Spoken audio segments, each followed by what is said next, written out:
ऐसे रसायन या पदार्थ जो सूक्ष्म जीवों जैसे बैक्टीरिया,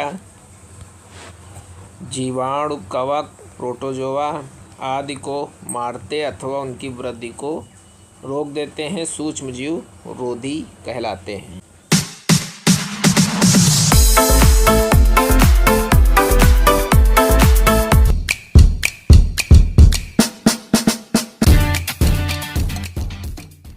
नमस्कार दोस्तों, मैं अभिषेक पटेल आपका हार्दिक स्वागत करता हूं अपने YouTube चैनल इजी फार्मेसी में। दोस्तों, हमारे चैनल को लाइक करें, शेयर करें एंड सब्सक्राइब करें। दोस्तों, हमारे चैनल पर D pharma first year, D pharma second year की लेक्चर पूरी तरह से हिंदी में और सबसे सरल से सरल भाषा में पढ़ाए जाते हैं।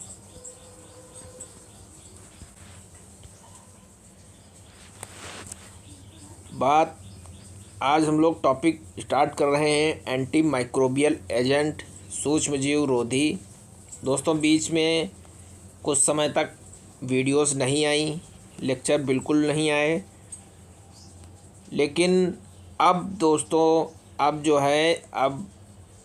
रेगुलर पर डे वीडियोस आती रहेंगी, पर डे लेक्चर्स आते रहेंगे, मोटिवेशनल वीडियोस आती रहेंगी।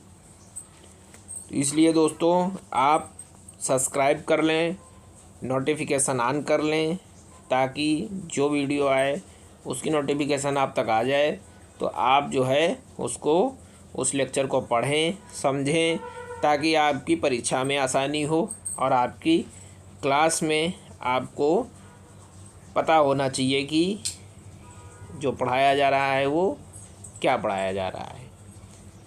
जो चीज़ आपको अपने कॉलेज में पढ़ाई जा रही है उसको आप अगर पहले ही पढ़ लेंगे तो आप एक एडवांस स्टूडेंट के दायरे में आ जाएंगे। तो सबसे पहले हम लोग बात करते हैं एंटी माइक्रोबियल एजेंट की। सूक्ष्मजीव रोधी कारक। एंटी माइक्रोबियल एजेंट को हिंदी में क्या कहते हैं? सूक्ष्मजीव रोधी कारक कहते हैं। इंट्रोडक्शन।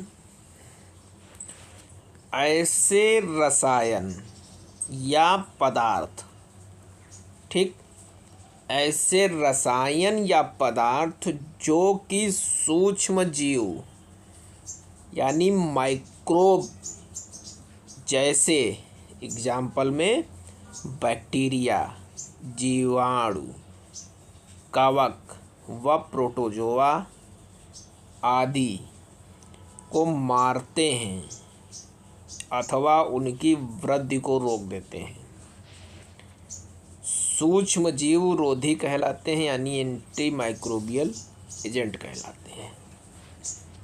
बहुत सरल है डिफिनीशन, बहुत जल्दी समझ में आ जाएगी। ऐसे एक बार और समझते हैं। ऐसे रसायन या पदार्थ जो सूक्ष्म जीव जैसे बैक्टीरिया, जीवाणु, कवक व प्रोटोजोआ, ठीक, आदि को मारते अथवा उनकी वृद्धि को रोक देते हैं, सूक्ष्म जीव रोधी कहलाते हैं, यानी कि एंटी माइक्रोबियल एजेंट कहलाते हैं।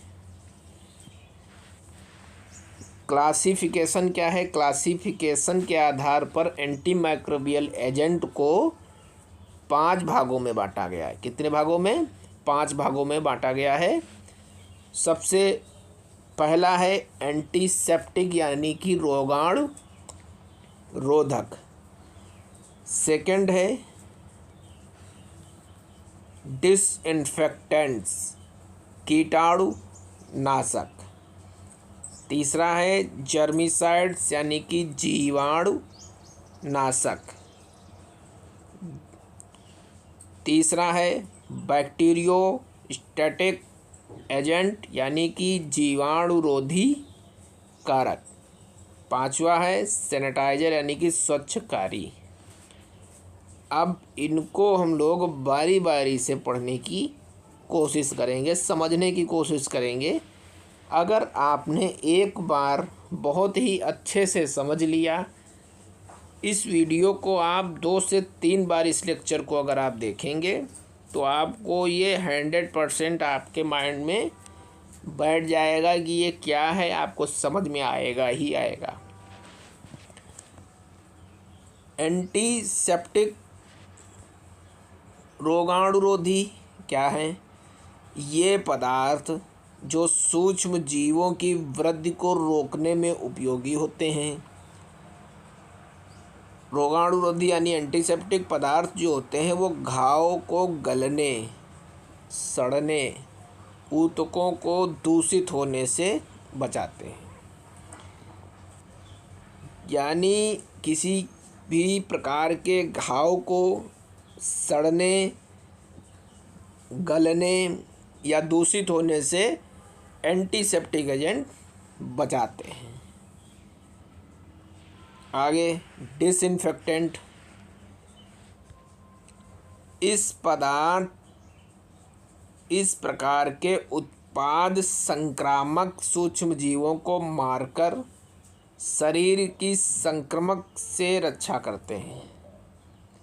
शरीर की संक्रमण से रक्षा करते हैं। इनको क्या बोलते हैं?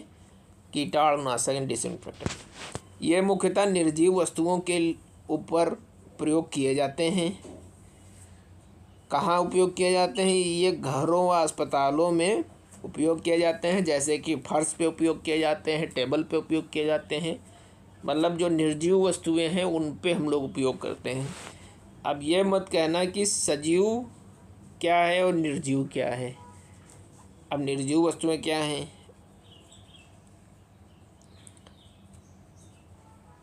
ठीक है। जर्मिसाइड्स क्या है? जीवाणुनाशक। ये सूक्ष्म जीवों को मारने के लिए प्रयोग किए जाते हैं। सूक्ष्म जीवों को मारने के लिए प्रयोग किए जाते हैं। बैक्टीरियोस्टैटिस क्या है? जीवाणुरोधी क्या है? ये जीवाणु की वृद्धि को प्रभावित करते हैं, उन्हें नष्ट करके वृद्धि रोक देते हैं। ठीक। सैनिटाइजर्स क्या हैं? स्वच्छकारी क्या हैं? इनका उपयोग सामान्यतः सार्वजनिक स्वास्थ्य मानकों को बनाए रखने और कार्बनिक पदार्थों जैसे लार, श्लेष्म आदि को साफ करने या धोने के लिए प्रयोग किए जाते हैं। अब एग्जाम्पल में हम लोग अब नेक्स्ट लेक्चर में जो हम लोग पढ़ेंगे बारी बारी से, बहुत सारे एग्जाम्पल हैं जिसमें हम लोग पोटेशियम परमैंगनेट पढ़ेंगे, हाइड्रोजन परऑक्साइड पढ़ेंगे, सिल्वर नाइट्रेट को पढ़ेंगे, आयोडीन को पढ़ेंगे, बोरेक्स को पढ़ेंगे,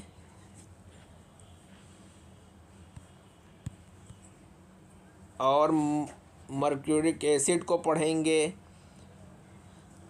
पोविडीन आयोडीन को पढ़ेंगे, सॉल्यूशन ऑफ आयोडीन को पढ़ेंगे, ब्लीचिंग पाउडर, बोरिक एसिड, आयनिक सिल्वर को पढ़ेंगे। तो दोस्तों आज का लेक्चर यहाँ पे समाप्त होता है। और दोस्तों हमारे चैनल को लाइक करें, शेयर करें और सब्सक्राइब करना बिल्कुल भी ना भूलें, और नोटिफिकेशन को ऑन कर लें ऑल। Thank you.